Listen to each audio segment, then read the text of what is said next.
नमस्कार। कृषि से जुड़ी महत्वपूर्ण जानकारी लेकर किसानों के द्वार हम लाए हैं पूसा समाचार। पूसा समाचार के इस अंक में मैं डॉक्टर विशाल सोमवंशी, प्रधान वैज्ञानिक सूत्रकृमि विज्ञान संभाग, एवं मैं डॉक्टर शालिनी गौड़ रुद्रा, वैज्ञानिक खाद्य विज्ञान एवं फसलोत्तर प्रौद्योगिकी संभाग संस्थान की ओर से आप सभी दर्शकों का स्वागत करते हैं। पहले एक महत्वपूर्ण जानकारी। पूसा संस्थान का कृषि विज्ञान मेला इस साल मार्च 9 से 11 तक पूसा संस्थान के प्रांगण में आयोजित किया जाएगा। आप सबसे अनुरोध है कि ज़्यादा से ज़्यादा संख्या में इस मेले में भाग लेकर इस मेले का लाभ उठाएं। आज हम दर्शकों को ग्रीन हाउस में हाइड्रोपोनिक्स एवं वर्टिकल फार्मिंग की तकनीकी जानकारी देंगे। साथ ही चने में रोग प्रबंधन भी बताएंगे। पूसा संस्थान के माध्यम से विभिन्न प्रदेशों से किसान भाई लगातार अपनी समस्याएं हमारे व्हाट्सएप नंबर 9560297502 पर भेज रहे हैं, जिसका समाधान हम पूसा व्हाट्सएप सलाह सेगमेंट में आपसे साझा करेंगे। और अंत में मौसम खबर। कृषि को स्मार्ट बनाने हेतु आजकल आर्टिफिशियल इंटेलिजेंस, ड्रोन आधारित कृषि, इंटरनेट ऑफ थिंग्स, ब्लॉकचेन जैसी तकनीकों को अपनाया जा रहा है। इनमें हाइड्रोपोनिक्स, एरोपोनिक्स एवं वर्टिकल खेती भी शामिल हैं। बिल्कुल, इन तकनीकों से ग्रीन हाउस में किसान भाई सब्जियों एवं फलों की खेती साल भर कर सकते हैं तथा अधिक लाभ ले सकते हैं। इन तकनीकों को किस प्रकार स्थापित किया जाए एवं इसके क्या लाभ हैं, बता रहे हैं पूसा संस्थान के हमारे विशेषज्ञ doctor Murtaza Hasan. Green house के अंदर में आजकल स्मार्ट कृषि का युग है, जिसके अंतर्गत तरह तरह की मशीनरी, सेंसर्स, आईओटी और नई नई तकनीकें जैसे हाइड्रोपोनिक्स, एरोपोनिक्स, एक्वापोनिक्स इत्यादि का इस्तेमाल कर करके एक स्तर पर या वर्टिकल फार्मिंग द्वारा ग्रीन हाउस के अंदर में किसान भाई व्यावसायिक तौर पर तरह तरह की उच्च मूल्य की सब्जियां, नर्सरी, फ्लावर्स इत्यादि का उत्पादन कर सकते हैं और अच्छी कमाई कर सकते हैं। यहाँ पर एक वातावरण नियंत्रित ग्रीन हाउस है, जिसके अंतर्गत इसमें स्मार्ट कृषि को खास करके किस तरह से किया जाए इसका उदाहरण पेश किया गया है। यहाँ पर हाइड्रोपोनिक्स तकनीक द्वारा किस तरह से 5 से 6 लेयर में हमारे किसान भाई और ग्रोअर्स वर्टिकल फार्मिंग कर सकते हैं और इसके द्वारा खास करके हरी पत्तियों वाली सब्जियां, नर्सरी, फूल इत्यादि का उत्पादन सालों भर कर सकते हैं। इस तरह की व्यावसायिक खेती के लिए जो सबसे पहले चीज चाहिए वो है वातावरण नियंत्रित ग्रीन हाउस। 1000 वर्ग मीटर का वातावरण नियंत्रित ग्रीन हाउस इस तरह की व्यावसायिक खेती जो कि स्मार्ट कृषि हो, स्मार्ट अर्बन फार्मिंग पर नियंत्रित खेती हो, उसके लिए बहुत ही उपयोगी है।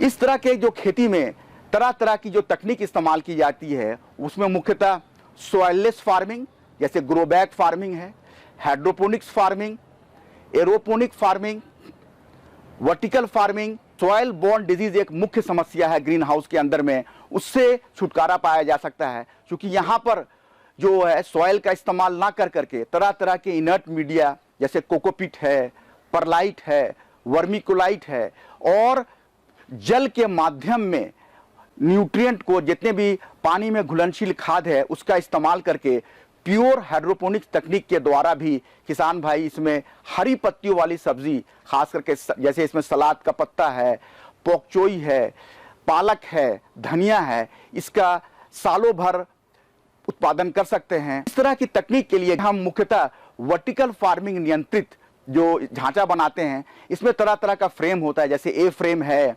फ्लैट फ्रेम है और इसमें 5 से 6 स्तर पर इस तरह की ढांचा बनाई जाती है कि सभी स्तर पर जल और न्यूट्रिएंट का प्रवाह सही तरीके से हो। अगर हम ग्रो बैग तकनीक का इस्तेमाल कर रहे हैं तो जितनी भी मीडिया है उसको हम ग्रो बैग में भर के या किसी बैग में भर करके सभी प्लेटफॉर्म पर अच्छे से रखें। और इस तरह की तकनीक में ये चीज़ खास बात का ध्यान रखा जाता है कि जल और जितने भी उर्वरक हैं, चाहे वो मैक्रो न्यूट्रिएंट हो या माइक्रो न्यूट्रिएंट हो, उसकी जो नियंत्रित मात्रा पौधों को हमेशा उपलब्ध होनी चाहिए। इस तरह के खेती में हम कुछ आर्टिफिशियल लाइट जैसे कि एलईडी बेस्ड लाइट है उसका भी इस्तेमाल करते हैं, जिससे कि हर स्तर पर पौधों को सही रोशनी मिल सके और पौधे अधिक से अधिक उत्पादन दे सकें।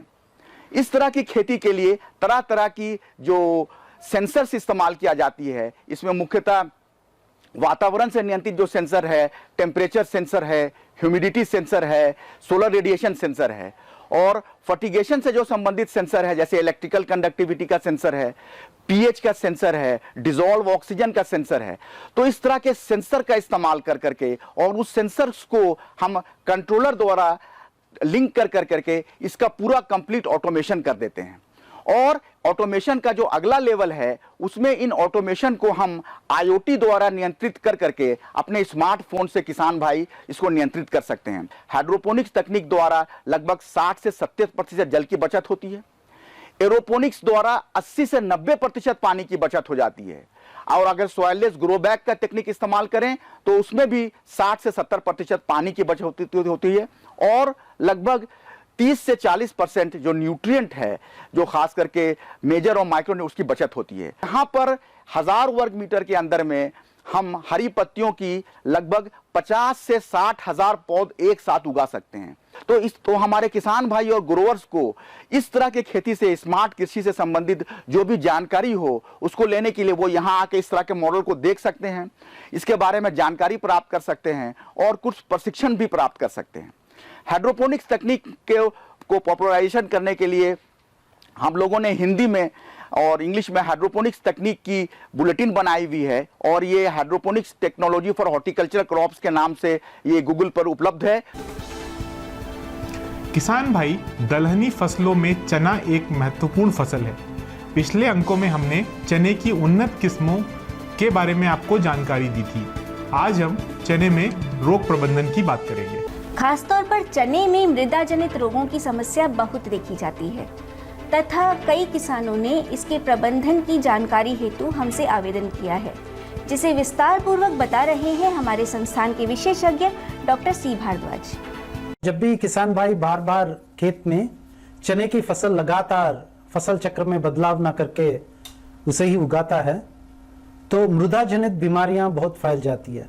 सबसे पहले जो रोग आता है वो उगटा रोग है। ग्रीष्म काल में बहुत गहरी जुताई, जब आप गहरी जुताई करते हैं तो जो प्यूपा इंसेक्ट्स का है उसके साथ साथ जो फुफुंदा के कण है जो जमीन के अंदर रहते हैं पुराने फसल के अवशेष के कारण, ये तेज धूप को एक्सपोज हो जाते हैं, इससे इनकी मृत्यु हो जाती है। दूसरा है कि जब आप सिंचाई के पहले गोबर की खाद डालते हैं तो उस समय आपको एक जैविक रसायन भी आता है जो ये फफूंदनाशक है जिसका नाम आप सब परिचित है, ट्राइकोडर्मा के नाम से। तो आपको क्या करना चाहिए कि इसको 10 किलोग्राम प्रति 100 किलोग्राम अच्छी गोबर की खाद में मिला के पूरी खेत में 1 हेक्टेयर की खेत में फैला देना चाहिए और सिंचाई का पानी जो पलेवा के लिए देते हैं वो देना चाहिए और मिला लेना चाहिए। तीसरा मुख्य बिंदु है यह है बीजोपचार। विल्ट यानी उगटा रोग, dry root rot, rhizoctonia rot, इन तीनों जो मृदा जनित बीमारियां हैं इन सब की आप रोकथाम कर सकते हैं। ये उगटा रोग का जो कवक जाल जो कहते हैं, ये क्या करते हैं कि जो तना है और जड़ है इनकी जो बीच में हम कहते हैं फ्लोएम जाइलम यानी पारवाहिक उल्कों, तो ये पारवाहिक उत्कों में जाके जमने लगते हैं। तो ये पारवाहिक उत्कों यानी ये वेजल्स को ये ब्लॉक कर लेते हैं। इसकी वजह से जो लवण और पानी है ऊपर जो पत्तियां हैं उनको पहुंचती नहीं है, इससे ये मुरझाने लगते हैं धीरे धीरे और थोड़े दिनों के बाद पूरा ही पौधा मुरझा के मर जाता है। पहले जो ये पौधे जो ग्रसित है उगटा रोग से उनको निकालेंगे और उनको नष्ट कर लेंगे। दूसरा बात यह है कि कार्बनडिजिम 0.2% की घोल बना के जड़ों की तरफ अच्छी से स्प्रे करेंगे। इसी तरह आजकल काफी अनुसंधान केंद्रों से उगटा रोग प्रतिरोधी किस्में की विकसित की गई है। हमारे पूसा से पूसा चना मानव, ये मध्य भारतीय क्षेत्र के लिए इनके लिए ये विकसित की गई है। इसकी औसत उपज 2.5 टन प्रति हेक्टेयर है। गहरी जुताई गर्मियों में वो करके, बीजोपचार जहां आपको लगता है कि आपके खेत में जो तना सड़न की रोग बहुत दिनों से प्रचलित है, फसल चक्र अपनाइए। 1 साल कभी चना को छोड़ के रबी में और कोई फसल लीजिए। बीजों को कार्बनडिज्म और मैंकोजेब 2 ग्राम और ट्राइकोडर्मा पाउडर यदि 10 ग्राम प्रति किलोग्राम बीज की दर से बीजोपचार करें। जैसे कि मैंने बताया, उक्टा रोग के साथ ड्राई रूट रॉट, शुष्क जड़गलन, रूट रॉट, जड़गलन, ये तीनों भी मृदा जनित बीमारियां हैं। इन तीनों मृदा जनित बीमारियों को यदि आप रोकथाम करना चाहते हैं तो बीजोपचार सबसे अच्छी विधि है। यदि उसके बाद भी यदि आपके खेत में ये बीमारियां दिखाई देते हैं तो जैसे उक्टा रोग के लिए आपने किया है, ग्रसित पौधों को निकालना और नष्ट कर देना, भूमि में नहीं डालना है क्योंकि फिर फफूंदा और बढ़ेगी, इनको नष्ट कर देना चाहिए। और बैविस्टिन या कार्बनडिज्म 0.2% इसकी आप स्प्रे जो है जड़ों के पास कीजिए।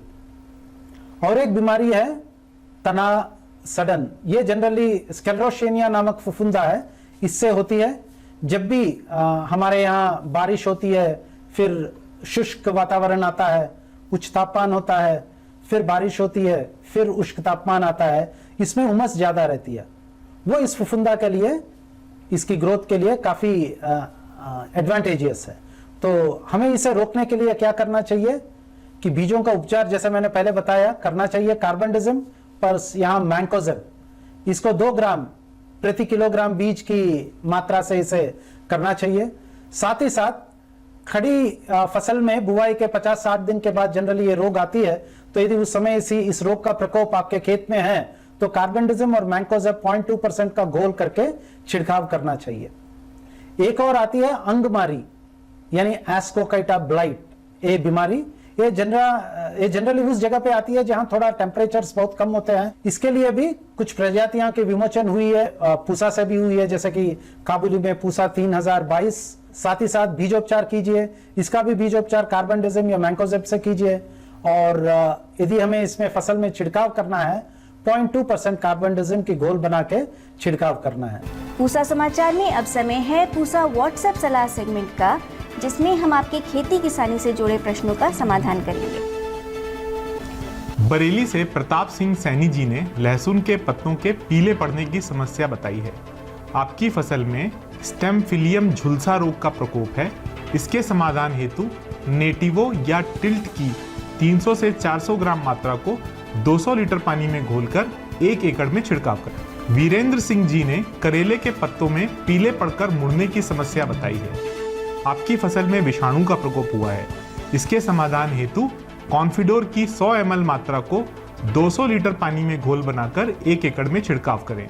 7 दिन बाद रीडोमिल की 400 ग्राम मात्रा को 200 लीटर पानी में घोल बनाकर 1 एकड़ में छिड़काव करें। अमेठी से महेश जायसवाल जी ने टमाटर के पत्तों में काले धब्बे पड़ने की समस्या बताई है। आपकी फसल में लेट ब्लाइट रोग का प्रकोप हुआ है।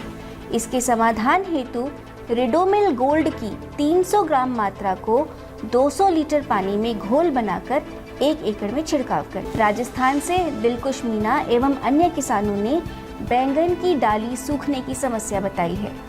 आपकी फसल में फ्यूजेरियम विल्ट रोग का प्रकोप हुआ है। इसके समाधान हेतु कार्बेंडाजीम एवं मेनकोजेब की 600 ग्राम मात्रा को 200 लीटर पानी में घोल बनाकर 1 एकड़ में छिड़काव करें। आइए सुनते हैं आने वाले सप्ताह में कैसा रहेगा मौसम का हाल मौसम खबर में। भारत मौसम विज्ञान विभाग द्वारा दिए गए मौसम पूर्वानुमान के अनुसार 27 और 28 फरवरी को अंडमान निकोबार द्वीप समूह में कुछ स्थानों पर वर्षा की संभावना है। 27 फरवरी को दक्षिण अंडमान सागर, 28 फरवरी और 1 मार्च को दक्षिण अंडमान सागर और उससे सटे दक्षिण पूर्व बंगाल की खाड़ी के ऊपर 40 से 50 से 60 किलोमीटर प्रति घंटे की रफ्तार से तेज हवाएं चलने की संभावनाओं को देखते हुए मछुआरों को इन क्षेत्रों में उद्यम न करने की सलाह दी जाती है। 2 से 4 मार्च 2022 के दौरान पश्चिमी हिमालयी क्षेत्रों में कुछ स्थानों पर वर्षा या बर्फबारी और उत्तर पश्चिम भारत के निकटवर्ती मैदानों में कुछ स्थानों पर हल्की वर्षा की संभावना है। अंडमान निकोबार द्वीप समूह, तमिलनाडु, पुडुचेरी, करैकल में कुछ स्थानों पर वर्षा की संभावना है।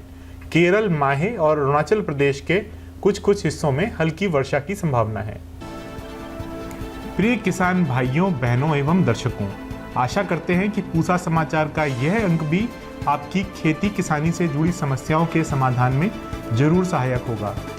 आप सभी दर्शकों से निवेदन है कि ज़्यादा से ज़्यादा संख्या में हमारे संस्थान के चैनल को सब्सक्राइब करें और पूसा समाचार के हर अंक का लाभ उठाएं।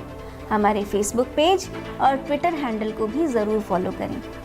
कृषि से जुड़ी समस्याएं या अधिक जानकारी हेतु आप हमें दिए गए नंबर पर व्हाट्सएप करें और अपना नाम एवं पता अवश्य लिखें।